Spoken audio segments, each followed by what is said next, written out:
بسم اللہ الرحمن الرحیم۔ اس ویڈیو میں ہم ڈسکس کریں گے کہ قربانی کن جانوروں کی جائز ہے اور قربانی کے خواص کیا ہیں۔ قربانی کن جانوروں کی جائز ہے؟ نمبر 1، بکری، بکرا، مینڈا، بھیڑ، دمبا، گائے، بیل، بھینس، بھینسا، اونٹ، اونٹنی کی قربانی درست ہے۔ ان کے علاوہ کسی اور جانور کی قربانی درست نہیں۔ نمبر 2، گائے، بھینس، اونٹ میں اگر 7 آدمی شریک ہو کر قربانی کریں گے تو بھی درست ہے، مگر ضروری ہے کہ کسی کا حصہ 7ویں حصے سے کم نہ ہو، اور یہ بھی شرط ہے کہ سب کی نیت قربانی یا عقیقہ کی ہو، صرف گوشت حاصل کرنے کے لیے حصہ رکھنا مقصود نہ ہو۔ اگر ایک آدمی کی نیت بھی صحیح نہ ہو تو کسی کی بھی قربانی صحیح نہ ہوگی۔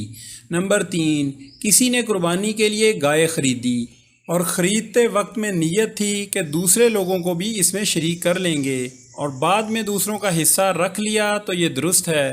لیکن اگر گائے خریدتے وقت دوسرے لوگوں کو شریک کرنے کی نیت نہیں تھی، بلکہ پوری گائے اپنی طرف سے قربانی کرنے کی نیت تھی، مگر اب دوسروں کو بھی شریک کرنا چاہتا ہے، تو یہ دیکھیں گے کہ آیا اس شخص کے ذمہ قربانی واجب ہے یا نہیں۔ اگر واجب ہے تو دوسروں کو بھی شریک کر تو سکتا ہے، مگر بہتر نہیں، اور اگر اس کے ذمہ قربانی واجب نہیں تھی تو دوسروں کو شریک کرنا درست نہیں۔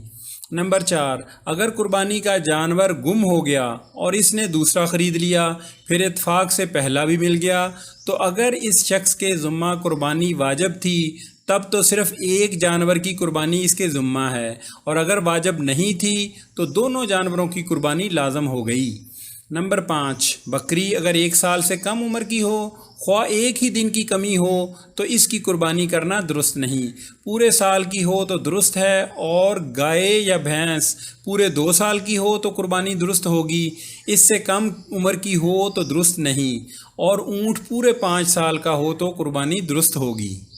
نمبر 6، بھیڑ یا دمبا اگر 6 مہینے سے زائد کا ہو اور اتنا فربا یعنی موٹا تازہ ہو کہ اگر پورے سال والے بھیڑ دمبوں کے درمیان چھوڑا جائے تو فرق معلوم نہ ہو تو اس کی قربانی کرنا درست ہے، اور اگر کچھ فرق معلوم ہوتا ہے تو قربانی درست نہیں۔ نمبر 7، جو جانور اندھا یا کانا ہو، یا اس کی ایک آنکھ کی تہائی روشنی یا اس سے زائد جاتی رہی ہو، یا ایک کان تہائی یا تہائی سے زیادہ کٹ گیا ہو، تو اس کی قربانی کرنا درست نہیں۔ نمبر 8، جو جانور اتنا لنگڑا ہو کہ صرف 3 پاؤں سے چلتا ہو، چوتھا پاؤں زمین پر رکھتا ہی نہیں، یا رکھتا ہے مگر اس سے چل نہیں سکتا، تو اس کی قربانی درست نہیں، اور اگر چلنے میں چوتھے پاؤں کا سہارا تو لیتا ہے مگر لنگڑا کر چلتا ہے تو اس کی قربانی درست ہے۔ نمبر 9، اگر جانور اتنا دبلا ہو کہ اس کی ہڈیوں میں گودا تک نہ رہا ہو تو اس کی قربانی درست نہیں۔ اگر ایسا دبلا نہ ہو تو قربانی درست ہے۔ جانور جتنا موٹا فروا ہو اس قدر قربانی اچھی ہے۔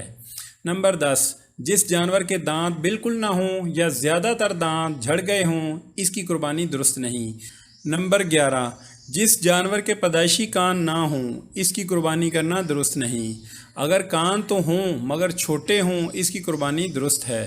نمبر 12، جس جانور کے پیدائشی طور پر سینگ نہ ہوں اس کی قربانی درست ہے، اور اگر سینگ تھے مگر ٹوٹ گئے تو صرف اوپر سے خول اترا ہے، اندر کا گودا باقی ہے تو قربانی درست ہے۔ اگر جڑ ہی سے نکل گئے ہوں تو اس کی قربانی کرنا درست نہیں۔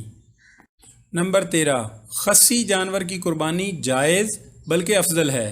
نمبر 14، جس جانور کے خارش ہو تو اگر خارش کا اثر صرف جلد تک محدود ہے تو اس کی قربانی کرنا درست ہے، اور اگر خارش کا اثر گوشت تک پہنچ گیا ہو اور جانور اس کی وجہ سے لاغر اور دبلا ہو گیا ہو تو اس کی قربانی درست نہیں۔